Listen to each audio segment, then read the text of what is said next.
Assalamu alaikum wa rahmatullahi wa barakatuh, and welcome to another video. This video is a reading of the 75 points that I have written called What It Means to Be Western.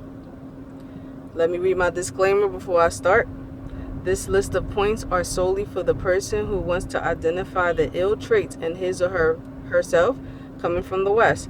This list is not a call to wage war on the West or attempt to change it, but it serves as a tool to help the ailing sick Muslim who wants to be whole and complete in his faith by identifying the obstacles in the path of him establishing his Islam and faith. Also, this list does not imply that if you are Western, you possess or agree with all of these beliefs and characteristics. If it doesn't apply to you, then let it fly. This list covers characteristics and beliefs of all aspects of the West, from religious to academic to government, scholars, and laymen.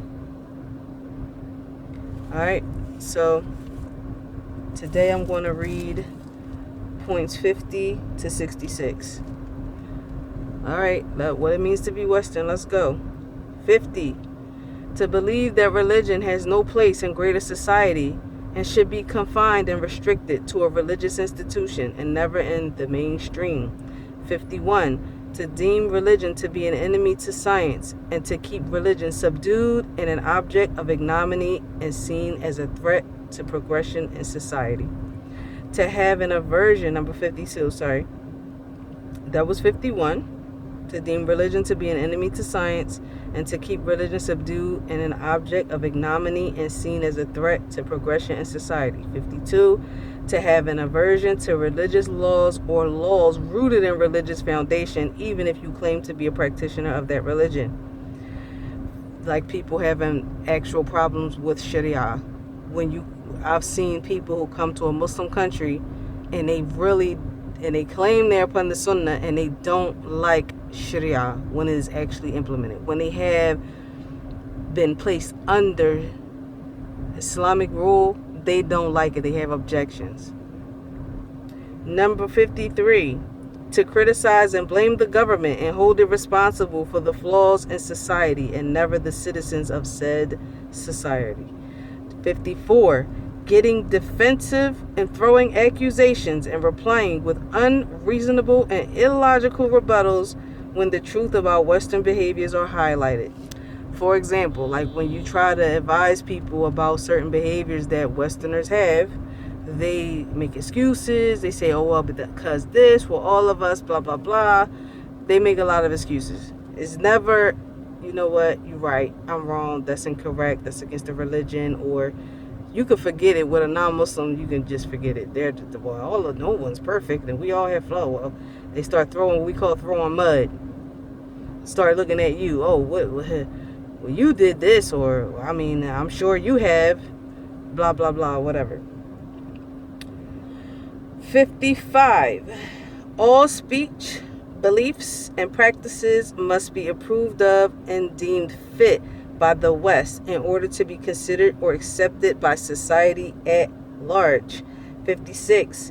Any opposing beliefs and methodologies of the West that are publicly voiced or practiced must be challenged, shouted down, fought against, protested, and rejected. Like Americans thinking that the Muslims want to establish Sharia Islamiyah in America, and whatever they think that is, they need to fight against it because it clearly goes against democracy. Okay, that's just an example. 57. Believing that goodness is reduced to not stealing, murdering, raping, or molestation. You know how people say, well, I'm a good person. What constitutes you being a good person? Because you don't steal, you don't rape and molest people and murder. So goodness is restricted to that. That's what I mean by that. Everything else, oh, we're just human. You know, people have flaws and faults and whatever. So yeah, I'm a good person. All the other sins don't count. 58.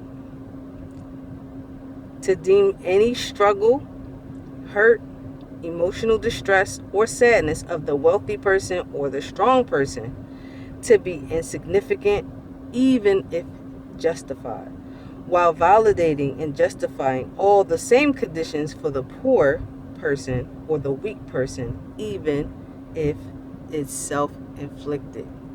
Basically, people don't think that a wealthy person has problems, or they dismiss it. Or a strong person, if you're strong all the time, they'll dismiss any tears that you have, any sorrows. They don't care because you're strong or you're wealthy. So none of your emotional issues or your problems matter. They're insignificant to everyone, and people respond to you and say things like, "Oh well, you're blessed. Oh, I wish I could. I wish I could cry and have all the money you have." Or, "You're strong, so it's no. Oh, what are you crying for? You're blessed. You're stronger than what you think you are." It's like, okay, interesting. And the poor person is always excusable because he's poor. His condition allows him to be made excuses for and get a pass because he's poor. Even if he did it to himself, he put himself in bad situations. He's always in a jam. He gets a pass because he's poor. He doesn't have money.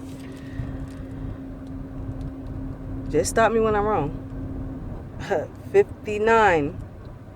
To claim to accept all beliefs so that all religions will accept Western beliefs and morals as a trade-off. Oh, freedom of religion. You can say whatever you want. You can believe whatever you want.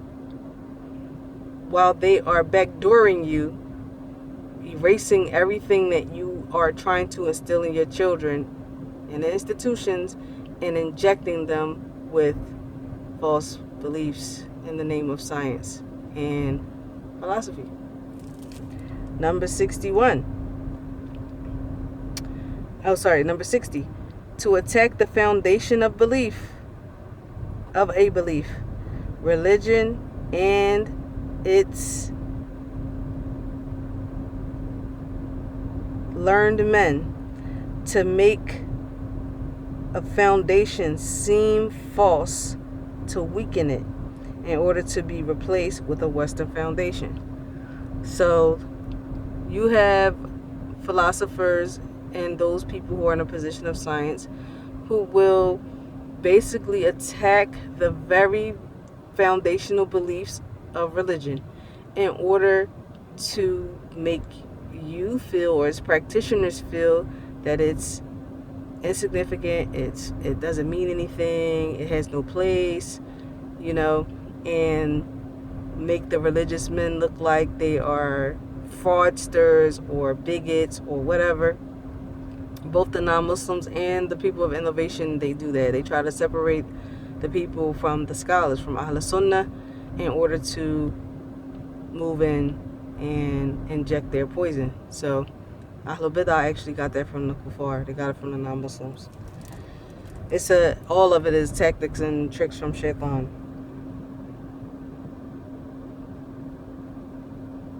Number 61. To believe poverty is a social construct and a flaw and fault of the government. 62. To believe you control your outcome, and whatever you can't control, someone is to blame for it. 63.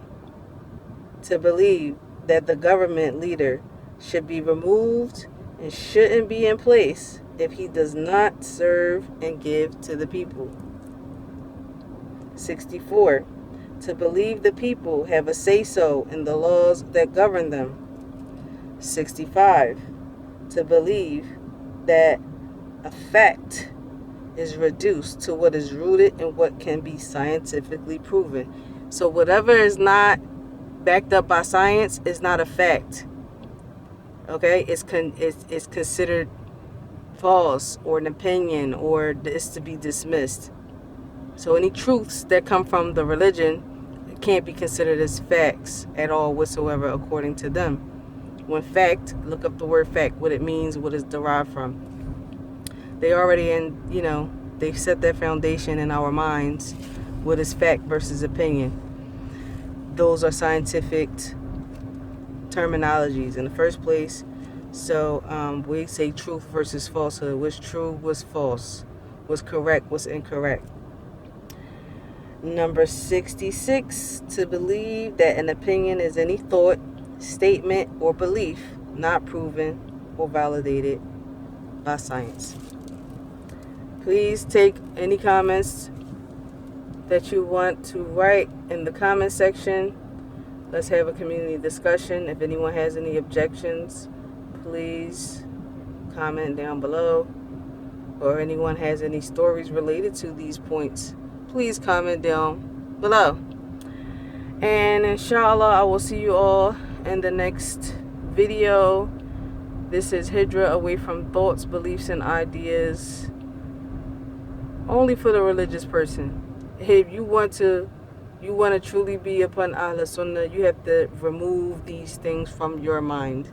We were not told that when you accept Islam, that you have to, along with acceptance, you have to reject. And these are things you have to reject because they are clearly contrary to the religion. Ahl Sunnah. I'm talking about Salafiyah.